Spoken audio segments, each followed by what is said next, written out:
السلام علیکم ورحمۃ اللہ وبرکاتہ۔ امید ہے کہ آپ سب خیر و عافیت سے ہوں گے۔ پیارے دوستو،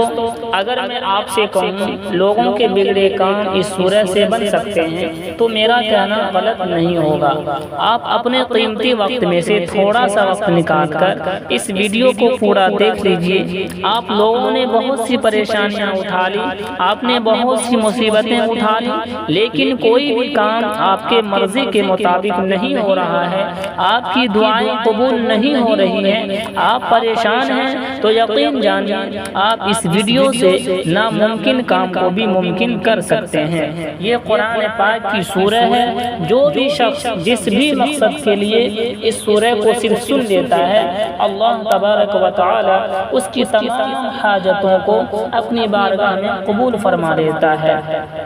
اس سورہ سے لاکھوں لوگوں کو لاکھوں بگڑے کام بن گئے ہیں، تو انشاءاللہ تبارک و تعالی آپ کو بھی ضرور کامیابی ملے گی۔ اس سورہ کی شرط یہ ہے کہ آپ لوگ اپنی تمنا، اپنی خواہشات کو دل میں رکھیے اور اس کے بعد اس سورہ کو سنیے۔ انشاءاللہ آپ اس سورہ کو پورا سن بھی نہیں پائیں گے، آپ کے تمام بگڑے کام بن جائیں گے۔ یقین نہ ہو تو آپ لوگ ایک بار سن کے دیکھ لیجئے۔ لیکن اس سورہ کو سننے کی ایک شرط ہے، آپ دھیان سے سمجھ لیجئے۔ یہ قرآن پاک کی سورہ ہے اور سورہ کو ادھورا نہیں چھوڑتے ہیں۔ جس طرح سے اس سورہ کو سننے سے بگڑے کام بن جاتے ہیں، اسی طرح سے اس سورہ کو ادھورا چھوڑنے سے بنا ہوا کام بگڑ بھی جاتا ہے۔ میں آپ کو ڈرا نہیں رہا ہوں، صرف آگاہ کر رہا ہوں۔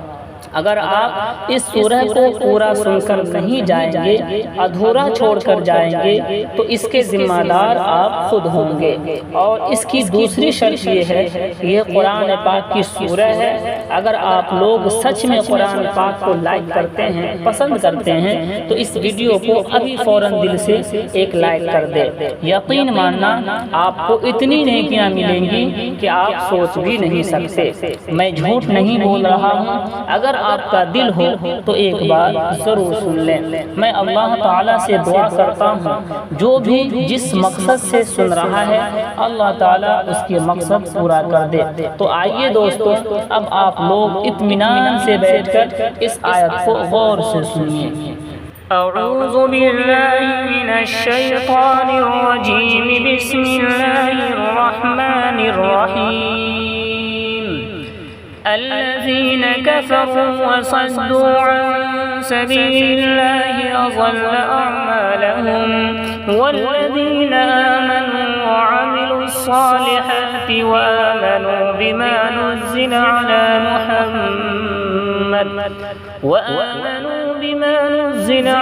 محمد وهو الحق من ربهم،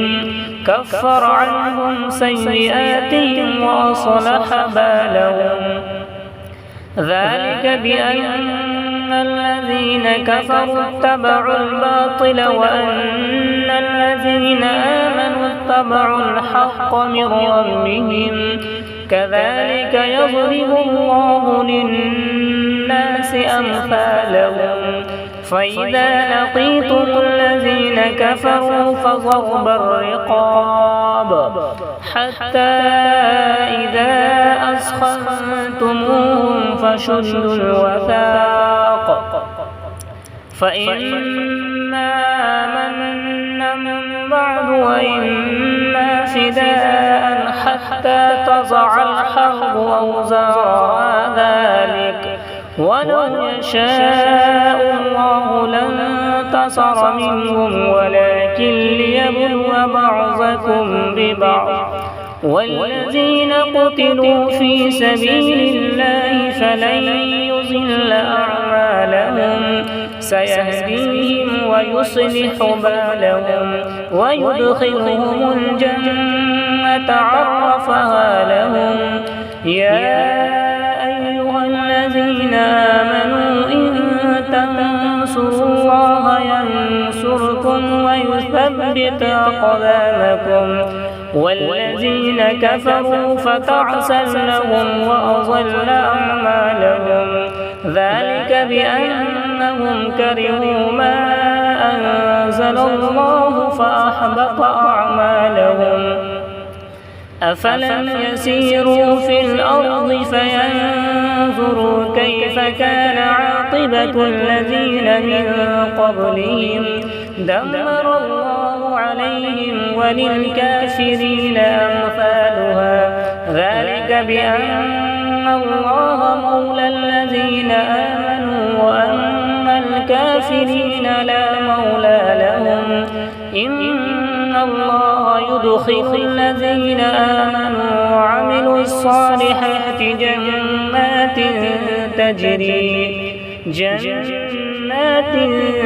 تجري من تحتها الأنهار والذين كفروا يتمتعون ويأكلون كما تأكل الأنعام والنار مثوى لهم وكأين من قرية هي أشد قوة من قريتك التي أخرجتك أهلكناهم فلا ناصر لهم أفمن كان على بينة من ربه كمن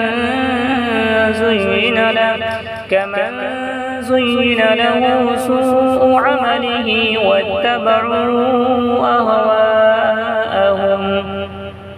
مثل الجنة التي وعد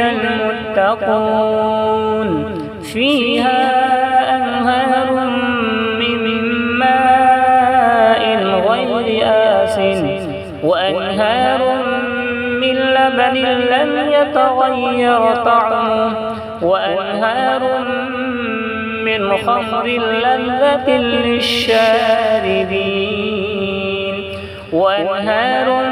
من عسل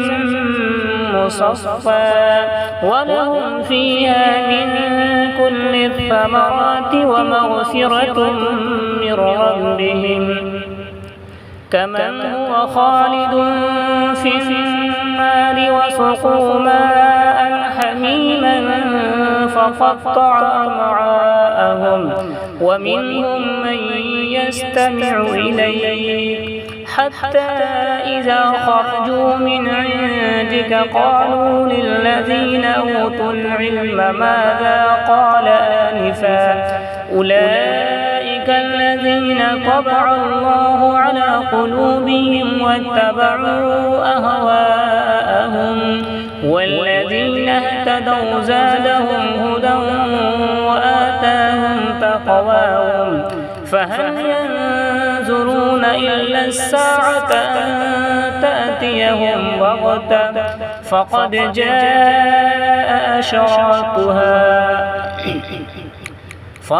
جاء أشراطها فأنى لهم إذا جاءتهم ذكراهم فاعلم أنه لا إله إلا الله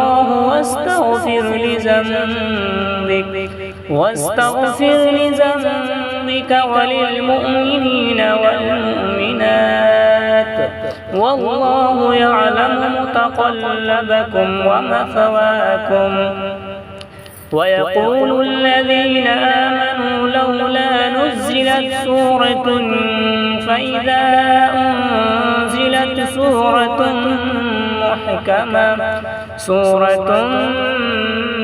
محكمة وذكر فيها القتال رأيت الذين في قلوبهم مرض ينظرون إليك نظر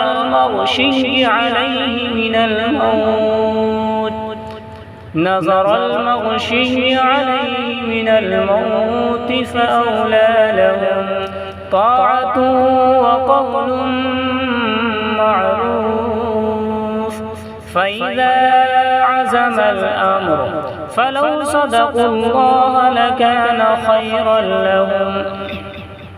فهل عسيتم إن توليتم أن تفسدوا في الأرض وتقطعوا أرحامكم أولئك الذين لعنهم الله فأصمهم وأعمى أبصارهم أفلا يتدبرون القرآن أم على أقفالها إن الذين ارتدوا على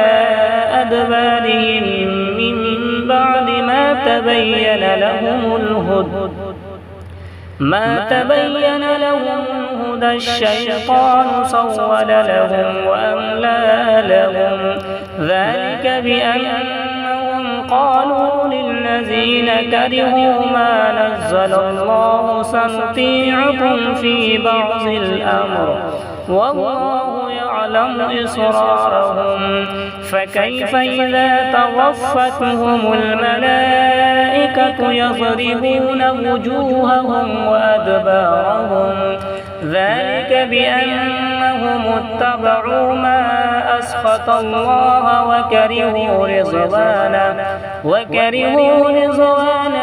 فأحبط أعمالهم أم حسب الذين في قلوبهم مرض أن لن يخرج الله أضغانهم ولو نشاء لأريناكهم فلعرفتهم بسيماهم ولتعرفنهم في لحن القول والله يعلم أعمالكم ولنبلونكم حتى نعلم المجاهدين منكم والصابرين ونبلو أخباركم إن الذين كفروا وصدوا عن سبيل الله وشاقوا الرسول من بعد ما تبين لهم الهدى لن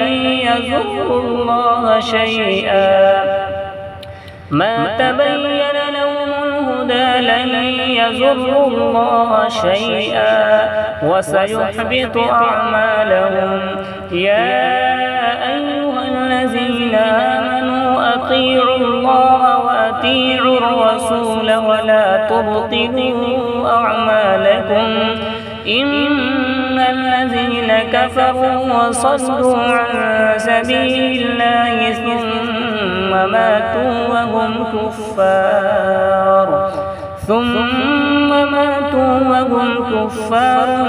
فلن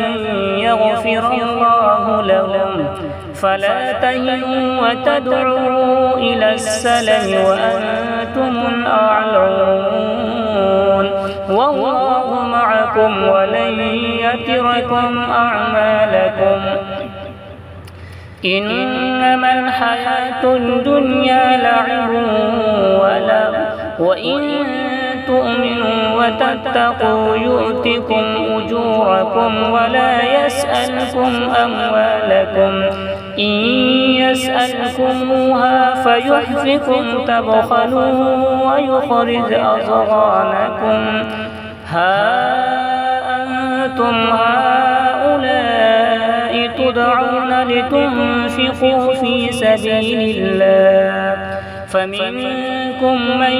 يبخل ومن يبخل فإنما يبخل عن نفسه والله الغني وأنتم الفقراء